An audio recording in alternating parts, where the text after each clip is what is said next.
Okay, here we are. That's an oblong shaped hole there. One of the 3 torque converter bolts. If you use that, start with that one. That'll be the first one you bolt up, and then the others will line up perfect.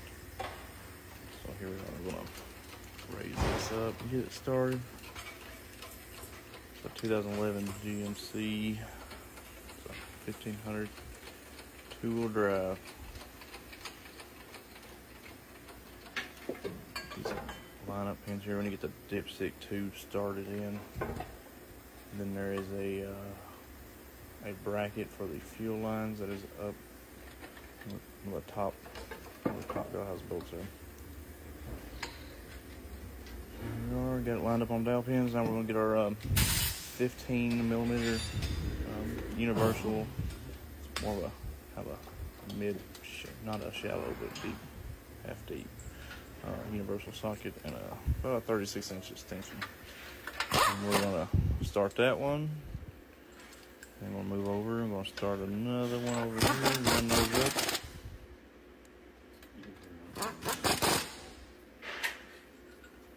I'm going to get all these bells both started.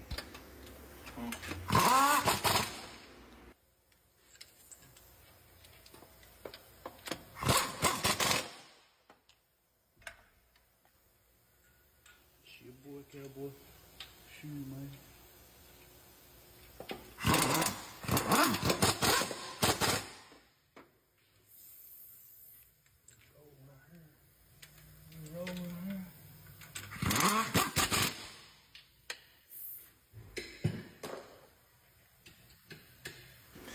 Alright, get all the bell bolts in there with the dipstick tube. See all the strap on there that will hold it in. There's a bracket that fits on the stud, and then we're going to put a 13 millimeter nut on there to hold that in place. And we're tightening it up. Now there's a bracket for the vent tube that's going to go on the very top bell housing bolt. We'll slide that up in there. We're going to use our handy dandy special step stool bucket. Reach up in, get that bracket on there, and get the nut started. Then we will use our extension and our 13 millimeter and tighten that up.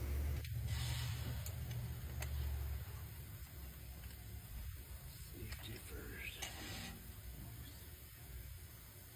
Come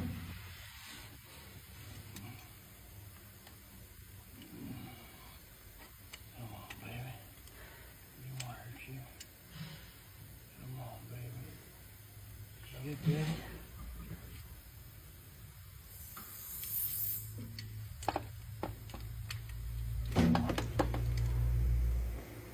So alright, we'll go around to the fuel line bracket up near the bell housing, and I have it pinched by the bell housing bolt. So I'm going to loosen the bell housing bolt up real quick. Push up, move that bracket off, and then tighten it back down, put that bracket on the stud, and put the nut on there.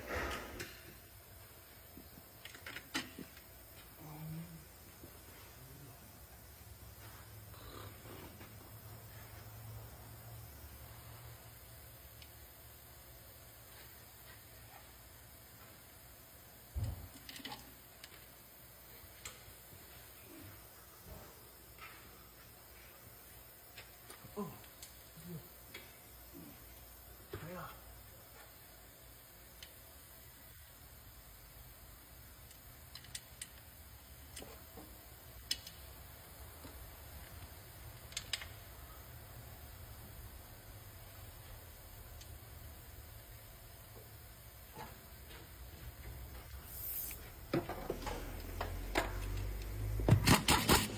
Started.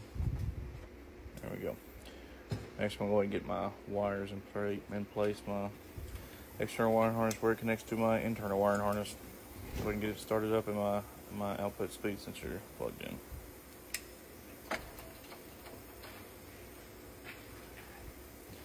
I'll get my drive shaft. I'm going to put my drive shaft in. That way I can use a jack stand, a spin jack. That way I get the transmission jack out of the way. I'm going to tighten this up. Put the 2 straps on the drive shaft where the U-joint bolts up to the rear end. Going to be 2 straps with both those having 2 11mm or 7/16 bolts.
Get my shifter cable bracket, get it bent back in place where it's supposed to be. Now I'm gonna put my shifter cable and slide it in there and get it in there and get everything tight, snapped in, connect the shifter cable to the cable on the transmission, and I put my little clip there for the shifter cable bracket.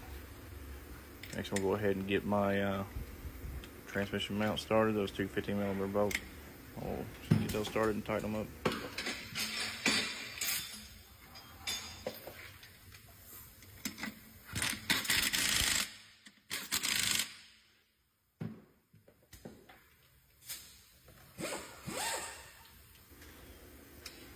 Alright, next we are going to get our torque converter bolts up. Get one started in that hole that is different than the other 2. That way we can tighten it down. Get it started, get the bolt started, and then we'll pull the probably converter back against the flex plate. That way it is not try to walk the bushing or seal out. So we'll get that in there and tighten it up.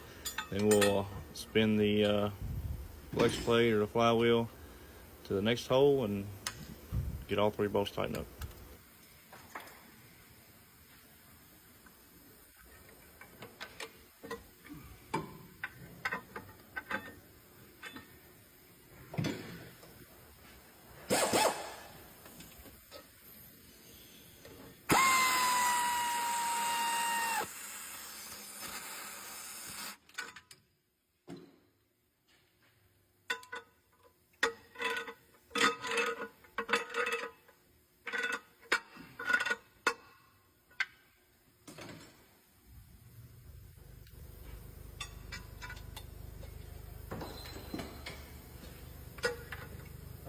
Back behind me, yes.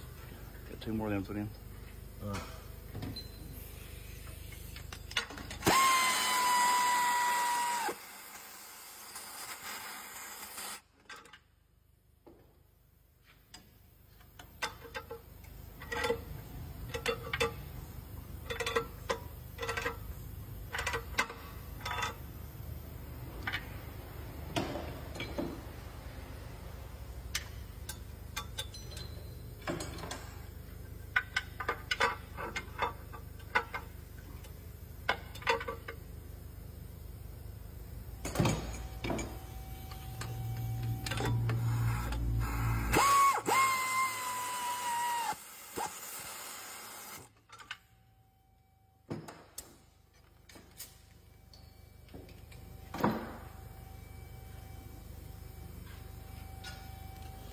Once we got our torque converter bolted up, we're going to get our starter in place. And we have a shield there that goes around the starter. It holds a 10mm bolt that bolts into the side of the engine pan. Get that tightened down. Another 2 13mm bolts that tighten up on the starter. Those are the longer bolts, and they go straight up into the engine.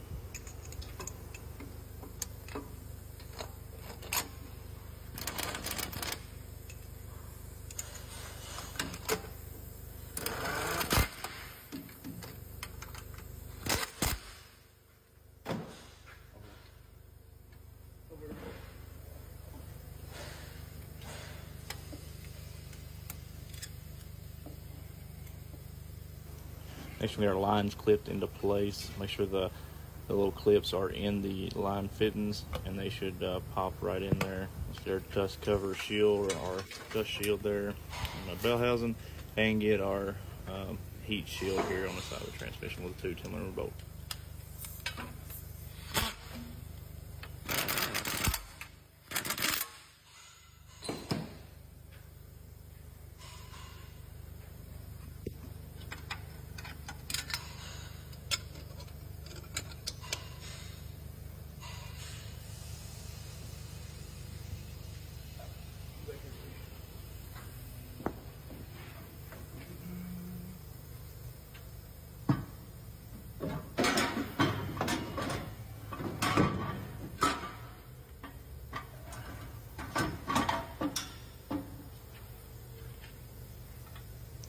All right, next one with the exhaust, put it back in. I started on this one, and the exhaust nuts had seized up on the studs, and they come out. And I tried to put it back in, but that didn't work. So we had to edit and stop. And then I got new studs and placed those in there, and got the exhaust all tightened up. There's three new studs and bolts on the driver's side exhaust, and then there's the 3 on the passenger side, and then the where the back bolts up there, it's got a little bolt. We'll go to that.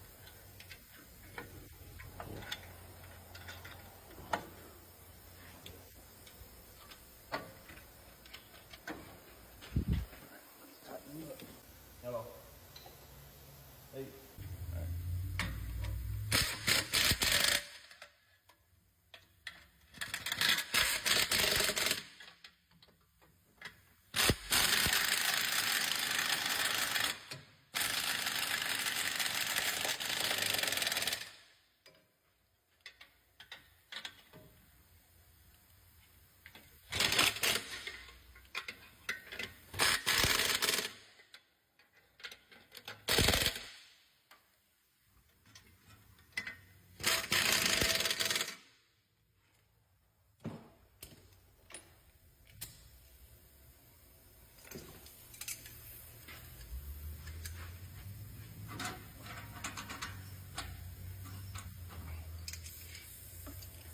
Back here we got a 13mm. It's got a clamp.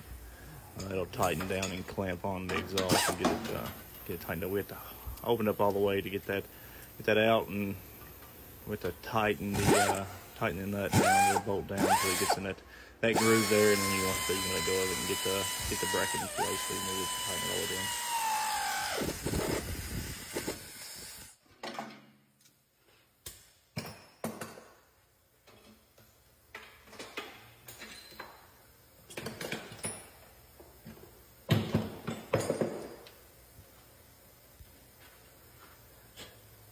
Alright, you might get up in there. See right through here. You can probably see right behind my head. Or you can see it right there. See it? Oh yeah, I got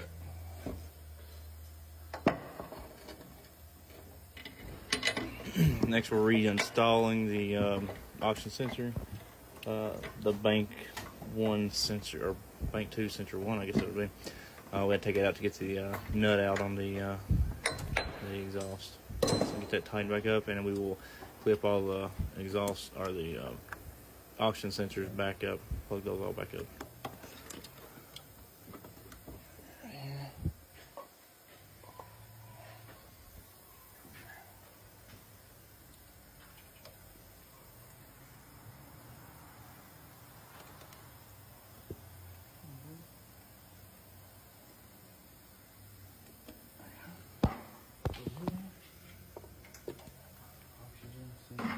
Oh god.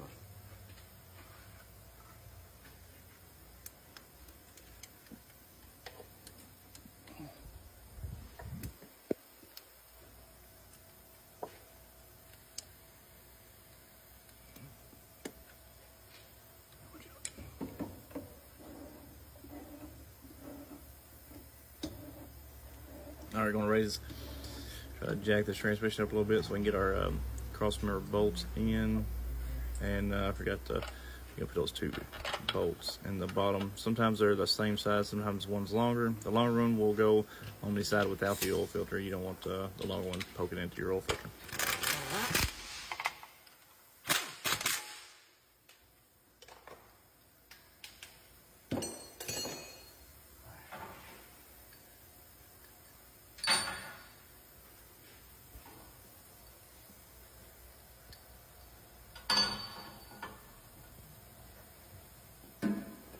Okay, next we're putting in our Crossmember. Put the 4 bolts in there. They're 21mm bolt heads and 21mm nuts on each side. Let's get those, get our vent tube or bracket in place. And then we're going to tighten all these up, tighten the 4 of them up, and then you have a 15mm nut that goes on your bolts your transmission mount. You have to let the jack down and everything into place, and then tighten up the transmission mount bolt.